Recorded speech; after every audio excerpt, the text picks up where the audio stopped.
Hello my YouTube family, welcome to my new blog. मैं सोनाली अपने channel सोनादीप official में आप सभी का स्वागत करती हूं। तो हम सब लोग पहुंच चुके हैं देवभूमि द्वारका नगरी में।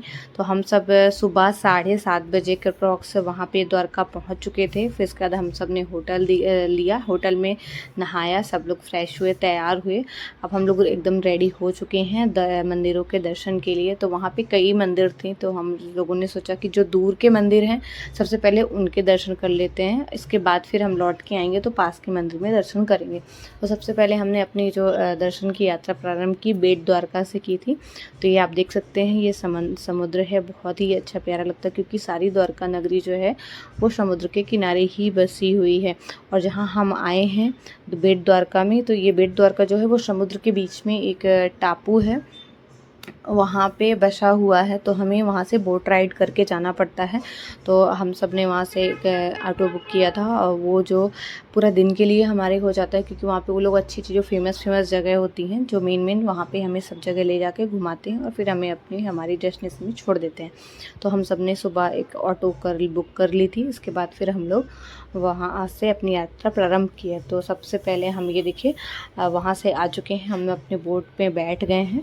तो वहाँ पे बेट द्वारका मंदिर जाने के लिए ये देखिए काफ़ी भीड़ है। हम लोग अपने बोट में बैठ गए हैं। अब जैसे ये बोट चलेगी तो दूसरी बोट लगेगी, तो जो नेक्स्ट आप देख सकते हैं लोग हैं वो आप दूसरी वाली बोट में बैठेंगे।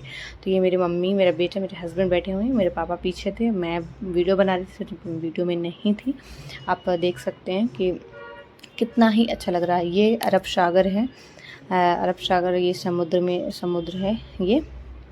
तो आप यहाँ पे देखिए बहुत ही अच्छा लगा, बहुत बोट है क्योंकि यहाँ पे एक्सपोर्ट इंपोर्ट का भी काम होता है। तो यहाँ पे बोट बहुत ही ज़्यादा हैं। और जो यहाँ पे बेट द्वारका है का मंदिर है, वहाँ पे जो लोग रहते हैं शरणार्थी या जो भी वहाँ के लोग हैं, उनका भी आवागमन यहीं से होता है और बोट के थ्रू ही उनके सारे काम होते हैं। तो आप देख सकते हैं कितनी सारी बोट। ये जो आप ब्रिज देख रहे हैं ना, ये अभी कुछ समय बाद, 1-2 महीने बाद यहाँ ये ब्रिज चालू हो जाएगा क्योंकि अभी अभी बना है कि हम बोट से जो जाना पड़ता है हमें बेट द्वारका के लिए, तो अब हम ओवर ब्रिज के माध्यम से जाएंगे।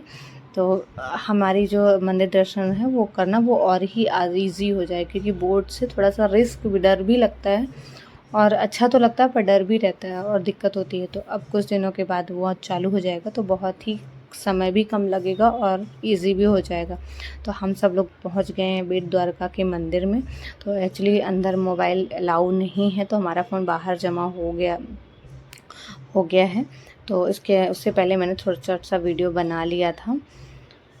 और फिर इसके बाद हम वहाँ से जब मंदिर से दर्शन करके आएंगे तो फिर हम आगे का वीडियो आपके साथ शेयर करेंगे। तो ये अब मैं आ चुकी हूँ मंदिर से दर्शन करके। अब हम लोग जा रहे हैं अब बाहर की ओर। तो अब यहाँ पे सोने की जो मंदिर है, वो भी सोने की द्वारका जो जिसे बोला जाता है, वो उसके दर्शन हम करने जाएंगे। और उसके बाद हम अपने दूसरे डेस्टिनेशन के लिए जाएंगे। तो ये देखिए सबसे पहले यहाँ पे साइड में बहुत सारी दुकानें हैं, स्टॉल है छोटे छोटे, जहाँ पे कुछ प्रसाद मिलता है। कुछ यहाँ पे ना सबसे ज़्यादा समुद्र से निकली हुई जो मोतियाँ, सिप, जो अलग अलग नग मिलते हैं, आप के रत्न मिलते हैं, वो भी बहुत मिलते हैं। मैंने तो इसमें से कुछ भी ऐसा नहीं लिया, बस मैं एक जगह मुझे पसंद आया तो वो जो कांच के जो कहते हैं ना कि प्लेट में बैठ रखे हुए कछुए होते हैं, वो मैंने लिए थे। और कुछ भी नहीं लिया और ज़्यादा थोड़ा बहुत प्रसाद भी लिया क्योंकि प्रसाद भी अगर आप हर जगह से काफ़ी ज़्यादा लेंगे ना तो बहुत ज़्यादा प्रसाद हो जाता है। तो इस वजह से हमने प्रसाद भी बहुत ज़्यादा नहीं लिया, सब जगह से थोड़ा थोड़ा प्रसाद लिया था। और ये देखिए अभी आपको ये रत्न, मैंने बोला ना कि आपको यहाँ पे बहुत प्रकार के सीप्स के बने हुए चीज़ें मिलेंगी और रत्न मिलेंगे। तो हम लोग जब वापस जा रहे थे ना तो हम सब ने वही देखा हमने, और जो अच्छा लगा वो लिया, बाकी कुछ भी ऐसा नहीं। अब हम लोग वापस जाने के लिए फिर से दोबारा बोट पे बैठ चुके हैं क्योंकि काफ़ी धूप थी। तो सब लोग ऐसा लग रहा था कि बस बोट चले और हमें कितना जल्दी हम पहुँचे क्योंकि बहुत ज़्यादा धूप थी। और एकदम से बेटा मेरा कैसे बोला, मम्मा चलो कहीं और बैठो, बहुत जल रहा है, मेरा हाथ पैर बहुत जल रहे हैं क्योंकि काफ़ी डायरेक्ट धूप पड़ती थी और समुद्र में हवा के बीच में अगर आप जाओ तो वहाँ पे हवा नहीं लगती है। ये चीज़ें बहुत है, आपने कभी आप उसके साइड पे जाएंगे तो आपको हवा लगेगी, लेकिन वहाँ बीच में आपको हवा नहीं लगती। फिर इसके बाद हम वहाँ से निकले तो हम पहुँच गए हैं गोपी तालाब। यहाँ पे बताया गया कि जो गोपियाँ थी वो कृष्ण जी की याद में जब वो नहीं आए थे तो उन्होंने अपने आप को यहाँ पे जौहर कर दिया था। 1600 या 16,000 ऐसे कुछ गोपियाँ थीं जो उन्होंने अपने आप को जौहर कर दिया था। तब से इसे गोपी तालाब कहा जाने लगा। तो हम लोग गोपी तालाब की ओर जा रहे थे सब कोई, क्योंकि थोड़ा सा डिस्टेंस है, आधा किलोमीटर का उसका, तो पैदल जाना ही पड़ता है। ये गोपी तालाब आप देख सकते हैं कि लिखा हुआ भी है। धीरे धीरे वहीं पे पतली पतली कुलियार टाइप की पतली रोड है, वहाँ से जाना पड़ता है। अब क्योंकि अच्छा भी लग रहा था और सभी जगह वही चीज़ें हमें मिल रही थी कि ये आप वहाँ की जो हैंडमेड चीज़ें भी हैं, ये भी सब कुछ मिल रहा था, खिलौने बच्चों के लिए। तो ये आप तालाब देख सकते हैं, ये तालाब में हम पहुँच चुके हैं। तो बेट द्वारका जब वहाँ जहाँ पे हम गए थे तो वहाँ पे कहा जाता है कि जो सुदामा जी थे वो वहीं पे कृष्ण जी से मिलने गए हुए थे, तब से उसे बेट द्वारका कहा जाने लगा। जब वहाँ पे सबसे उसका महत्व होता है कि चावल जो होता है ना, आप जब चाहें तो वहाँ पे चावल लेके जाएं, वहाँ पे चावल का दान करें और वहाँ से थोड़ा सा चावल लेके आएँ जो आप आके अपने घर के भंडारे में डाल दें। तो कहते हैं वहाँ पे आपके भंडारे में कभी कोई कमी नहीं होती है। तो हम सब ने फिर वही किया था। यहाँ पे मछलियों को खाने के लिए कुछ देते हैं, तो वहाँ भी यहाँ पे कुछ मिल रहा था, गोल गोल सा आटे का कुछ बना के वो लोग दे रहे थे।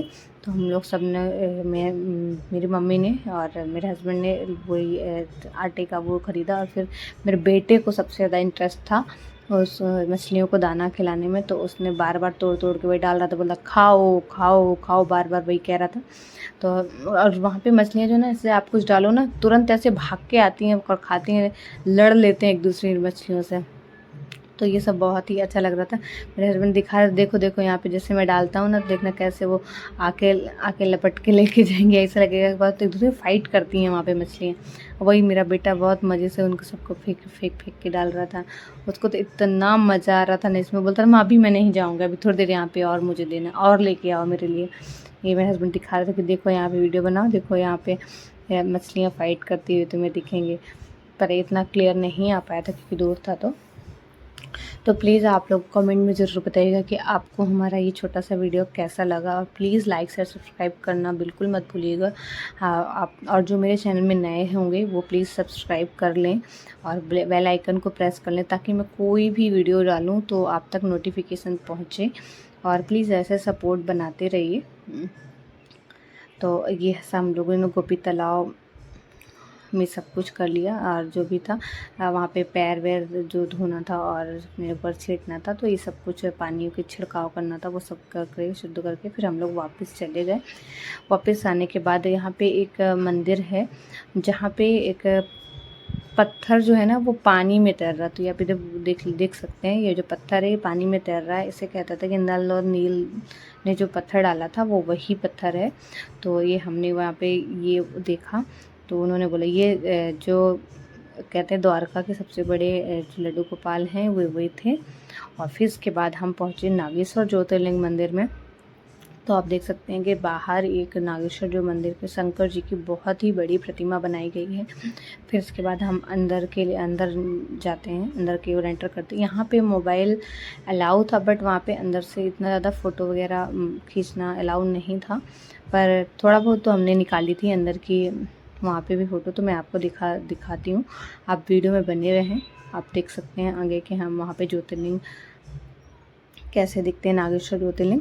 और प्लीज़ आप लोग कौन कौन यहाँ पे द्वारका नगरी में आया है तो आप कमेंट में ज़रूर बताइएगा। और हमें कौन सी जगह रह गई ये भी मुझे कमेंट में बताइएगा, ताकि मैं अगर कभी भी नेक्स्ट टाइम जाऊँ ना तो वो जगह ज़रूर मैं जाऊँगी। और ये देख सकते हैं आप कितनी भीड़ थी, क्योंकि दिन भी सोमवार था और बहुत ही अच्छा दिन था। तो हम वहाँ पे काफ़ी भीड़ थी। यहाँ पे अंदर अभिषेक करना था हमें, हमारे पास इतना टाइम था नहीं क्योंकि हमारी ट्रेन थी रात में, तो हमें अभिषेक करने का टाइम नहीं था। क्योंकि वहाँ अभिषेक करने वालों की जो लाइन थी ना बहुत ही लंबी थी वहाँ पे लगी हुई थी, क्योंकि हमारा अगर होता तो शाम तक में मेरा नंबर आता। तो हम लोगों ने अभिषेक नहीं किया, बस प्रसाद चढ़ाई। आप देख सकते हैं एकदम स्पष्ट आपको नागेश्वर ज्योतिर्लिंग दिख रहे होंगे। तो यहाँ पे हमने ज्योतिर्लिंग के दर्शन किए। उसके बाद फिर हम बाहर निकलेंगे। बाहर निकलने के बाद हम फ़ोटोज़ वगैरह क्लिक करेंगे। उसके बाद फिर हम वापस से अपने होटल की ओर आएंगे। होटल की ओर नहीं, उसके पहले हम एक रुक्मणी मंदिर है वहाँ पे जाएंगे। यहाँ पर नागेश्वर मंदिर के बाहर नहीं, ज्योतिर्लिंग के वही मंदिर में ही अंदर ही अलग से नंदी जी हैं। तो सब वहाँ पे सबने उनके कानों में अपनी अपनी मनोकामना मांगी, क्योंकि वहाँ पे कहा जाता है कि सबसे पहले नंदी जी से आप अपनी जो भी है आप अर्जी लगा दो तो उन तक पहुँच जाएगी। फिर हम सब लोग आ गए बाहर। बाहर आने के बाद हम थोड़ी देर बैठे वहाँ पे और कुछ फ़ोटोज़ वगैरह क्लिक कराए। उसके बाद फिर हम रुक्मणी मंदिर के लिए निकले। देखिए कितने बड़े शंकर जी हैं, बहुत ही अच्छे लगते हैं, बहुत अच्छा लग रहा था। मेरा बेटा बोलता मम्मा भोलेनाथ कितने बड़े से भोलेनाथ हैं उसको। फिर अब हम ये पहुंच चुके हैं रुक्मणी मंदिर। ये रुक्मणी माता, यहाँ पे ना कहा जाता है कि पानी का दान किया जाता है और यहाँ पे कुछ सालों के लिए रुक्मणी जी वो अपना घर छोड़ के यहाँ पे आके रहने लगी थी, तब से ये रुक्मणी मंदिर बन गया। फिर इसके बाद मेरे बेटे ने थोड़ा सा स्लो मोशन वीडियो बनाया। स्लो मोशन वीडियो बनाने के बाद फिर हम आ गए अपने होटल से के बाहर। जब हम आ रहे थे ना तो किसी की ना जहाँ वहाँ पे स्वामीनारायण की रैली टाइप की कुछ निकल रहा था उनका, तो मैंने उसका भी थोड़ा सा वीडियो बनाया। फिर हम लोग वहाँ से आने के बाद जो हमारे हैं द्वारकाधीश के दर्शन के लिए निकल चुके हैं। और वहाँ से निकले तो ये देखिए यहाँ पे भी वैसे ही सेम है।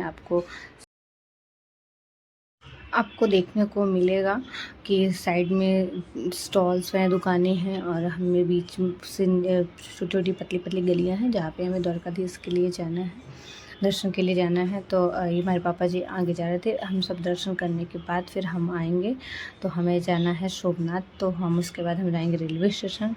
तो आप लोग प्लीज़ मैं बताना कमेंट में कि आपको मेरा वीडियो कैसा लगा।